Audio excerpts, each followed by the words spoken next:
They don't catch like Mohammed. They don't catch like Mohammed. Then catch am for Siki one. You know that condition where we say, they answer you question, you don't know wetin to answer again, if not to lie. Now the condition where this Oyibo man puts like Mohammed. You're saying the same thing, that you're not cooperating, and you sit here in front of me, Minister, and say that that's simply not true. They don't ask like Mohammed to explain everything we do for Nigeria. Judgment Day, Judgment Day. Then tell him to explain everything we do for Nigeria as Minister of Information and Communication under Buhari. See as like Mohammed wants to shake. Help me share this video. Make another person see how Oyibo man take rubbish like Mohammed for interview.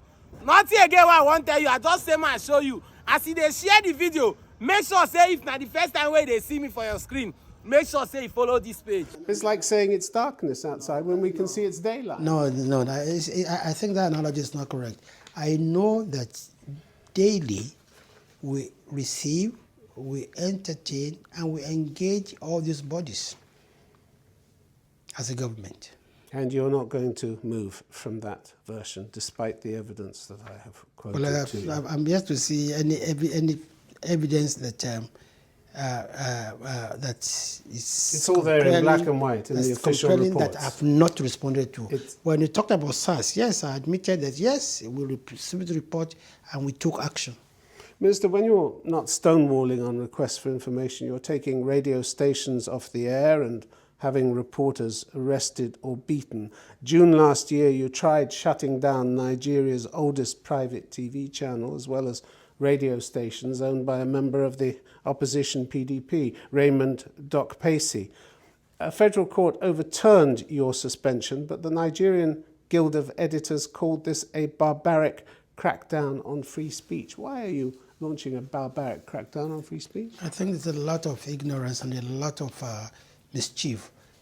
The editors don't know what they're talking about. No, Radio Dokpesi's station was closed down because he owed the national regulator, not because of the news he was pushing out. And in January last year, soldiers raided the offices of one of your leading papers, the Daily Trust, and arrested reporters. In March, a journalist who'd been held for 2 years was rearrested. You rank 120th out of 180 countries in the Press Freedom Index of Reporters Without Borders. It's not a glorious record, is it, Minister?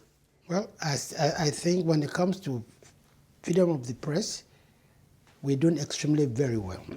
If papers run foul of the law, they must face the consequences. But when you have virtually 100 newspapers in the country, and you are citing the example of one newspaper that was closed down in a year, I think it should be fair to us that we have a very robust free press. Amnesty International says that between January and September last year, at least 19 journalists and media practitioners were attacked. Those attacks include verbal and physical assault and indiscriminate arrest and detention by your security forces. The impression, Minister, is therefore that your aim seems to be to stifle freedom of expression, especially critical voices. You don't like criticism, do you? That's not correct. You see, because I think many of these people don't know the ecosystem of the media in Nigeria. Virtually every major, print media is owned by individuals, and I can tell you that there are at least about 12 national newspapers. And Daily Trust, I can't quite remember what the story was. But you cannot take the example of one newspaper among about 20 to say that the country is stifling the media. On the contrary, at a point in time, I felt that it was the government that was actually at the receiving end of the media.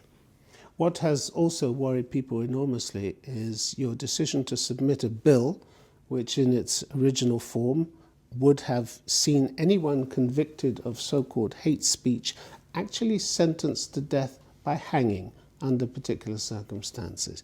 You actually wanted and you sought authorization from Parliament to kill people because of something they said. Why would you do a thing like that? Extraordinary and shocking provision for this. I think what is even more shocking is the ignorance of people.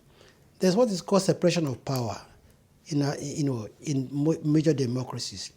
This particular bill talking about is a bill submitted not by the executive, but by the legislative arm of government. So how can you accuse the executive? You submitted this We bill. did not, sir. As it's a lot of ignorance. We did not. This is a private member's bill by a senator, which is the Yes, legislative arm of government. and you're telling me you didn't want it to go through. Is that right? We have a choice in which bills go through or not. The bill is being discussed. There's public hearing. You see, the government does not come in until when the bill has been passed. And you didn't use any influence to get that done at all.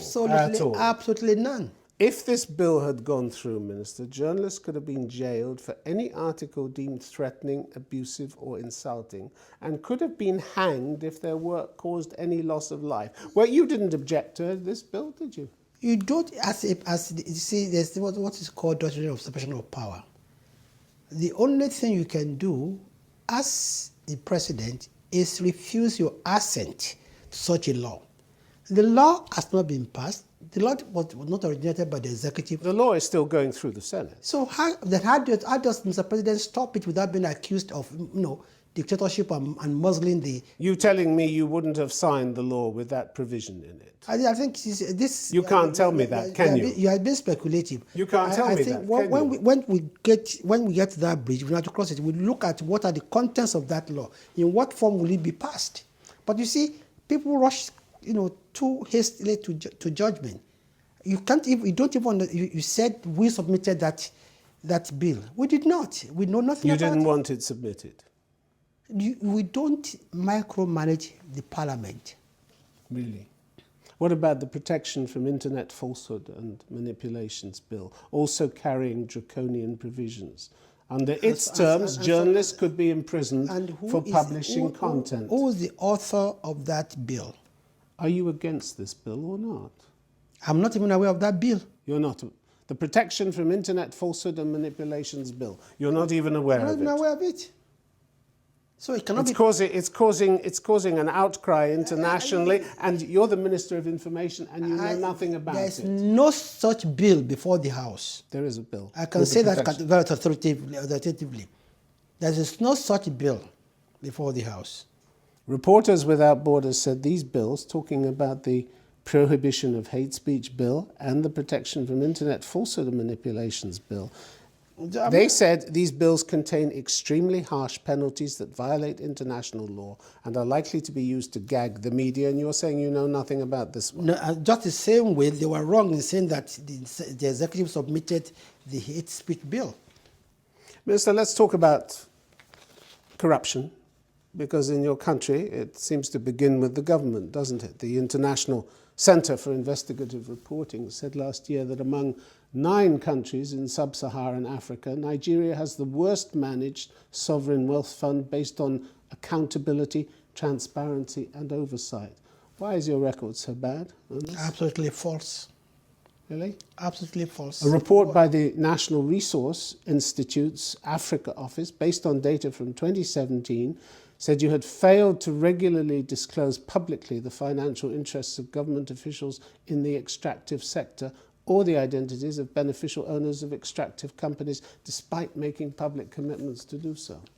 It's absolutely false. It's the first thing you do. The first obligation as a minister or a public official is for you to make a public declaration of all your assets.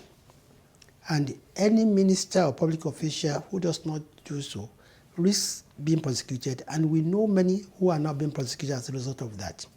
2, is to the credit of this administration that only a few months ago we passed, we put in place a policy that compels every ministry, every department to make public any expenditure above £10,000 so that the public can challenge what is being spent for.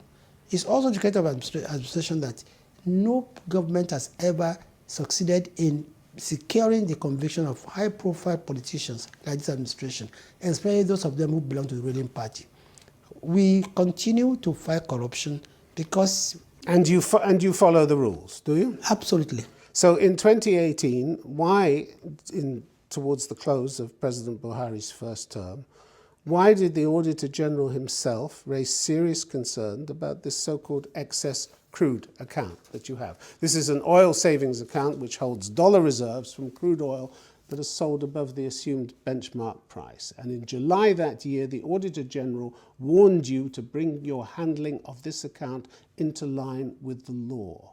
Why, if you tell me you follow the rules, did he feel the need to say that? You see, precisely because he said it, that shows how transparent the administration is. The Auditor General is an appointee of It shows how shocking he thinks your behaviour actually is. No, on the contrary. Really? It shows the level of transparency in the administration.